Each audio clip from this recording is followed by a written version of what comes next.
Hello viewers, আসসালামু আলাইকুম। আজকে আমরা ইংরেজি সাহিত্যের বিখ্যাত একজন ব্যক্তি জানবো। সেই ব্যক্তি হচ্ছে Alexander Pushkin. Alexander Pushkin romantic পিরিয়ডের একজন বিখ্যাত ব্যক্তি। যদিও তা থেকে কিছু অল্প ইনফরমেশন আমরা জেনে নেই, এটা আমাদের পরীক্ষার জন্য অনেক বেশি কার্যকর ভূমিকা পালন করবে। So Alexander Pushkin was born 1799 থেকে 1837। এই ব্যক্তি সম্পর্কে আমরা কিছু জানবো। এই ব্যক্তি একজন বিখ্যাত ব্যক্তি। এই ব্যক্তির আমরা অ্যাট এ গ্লান্স ছবিটা দেখতে পাচ্ছি। First impression is the best impression. কখনো কখনো ছবি দেখতে হয়, এবং এই কথাটা বলেছিল কুইন এলিজাবেথ যে প্রথমে দর্শনদারি পরে গুণ বেচারি। এই ব্যক্তি সম্পর্কে আমরা পড়ব আর তার ছবিটা দেখবো না, তা কি মেনে নেওয়া যায়? সো পাশাপাশি একটু ছবিটা দেখে নিলাম। যাই হোক, এই ব্যক্তির বিখ্যাত টাইটেল এবং ওয়ার্ড, খুবই অল্প ইনফরমেশন, এতটুকু পড়লেই দ্যাটস এনাফ। আলেকজান্ডার পুশকিনকে বলা হয় father of modern Russian literature. Alexander Pushkin একজন বিখ্যাত ব্যক্তি। তার অনেকগুলি টাইটেল ছিল, তার মধ্যে গুরুত্বপূর্ণ একটি টাইটেল হচ্ছে এই ন্যাশনাল পয়েট অফ রাশিয়া। এই টাইটেলটা ইম্পর্টেন্ট, আপনারা শুধু একটি টাইটেলই পড়বেন, দ্যাটস এনাফ। তবে এই টাইটেল খুঁজতে গিয়ে যদি কখনো ন্যাশনাল পয়েট অফ ইংল্যান্ড হয়, ন্যাশনাল পয়েট অফ ইংল্যান্ড হয়, তখন কিন্তু আমরা সবাই জানি সেই ব্যক্তির নাম হচ্ছে উইলিয়াম শেক্সপিয়ার। যে ব্যক্তি লিখেছে সেই ব্যক্তির নাম হচ্ছে উইলিয়াম শেক্সপিয়ার। কিন্তু যদি এখানে এরকম একটা শব্দ থাকে, সেই শব্দটা হচ্ছে first national poet of England, ইংল্যান্ডের প্রথম ন্যাশনাল পয়েট বলা হয়, তখন আমরা বলবো জেওফি সসার। তখন কাকে বলবো? Geoffrey Chaucer.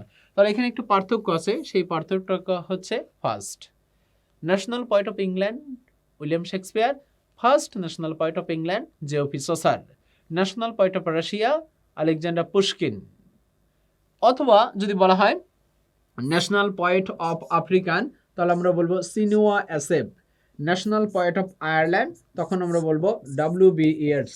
National poet of American যদি বলা হয়, তিনজন হতে পারে। National poet of American Robert Frost, Emily Dickinson, Walt Whitman. National poet of যদি ইন্ডিয়ান আমরা বলি, তখন আমরা তিনজন বলতে পারি, যেমন অতুল দাস, তুলসী দাস অথবা রবীন্দ্রনাথ ঠাকুর। যদি তিনজনই হয় তাহলে অ্যাবভ অল হবে। ন্যাশনাল পয়েট অফ ইন্ডিয়ান একজনকে আমরা বলবো, সেটা রবীন্দ্রনাথ ঠাকুর। যদিও তিনজন হয়, তিনজন হলে অ্যাবভ অল দেব আমরা। ন্যাশনাল পয়েট অফ আমেরিকান তিনজন হয়, ইমিলি ডিকিনসন, ওয়াইল্ড হোয়াইটম্যান এবং রবার্ট ফার্স্ট। তবে রবার্ট ফার্স্টকে বেশি স্বীকৃতি দেওয়া হয়। ডেমোক্রেসি এবং মনাসির উপর ভিত্তি করে ন্যাশনাল পয়েট এক বা একাধিক হতে পারে। National poet of Bangladesh Kazi Nazrul Islam. First national poet of Bangladesh Michael Madhusudan Dutta. তাহলে আমরা এখানে অনেক দেশের ন্যাশনাল পয়েন্টগুলি জানলাম। এর মধ্যে ন্যাশনাল পয়েট অফ রাশিয়া বলা হয় আলেকজান্ডার পুশকিন। তবে আলেকজান্ডার পপ নামের একজন বিখ্যাত ব্যক্তি আছে নিও ক্লাসিক্যাল পিরিয়ডে, যার বিখ্যাত একটি গ্রন্থ ছিল rape of the lock, epic বা মক ইপিক, পাবলিশ 1700 বলা হয় 12 সাল।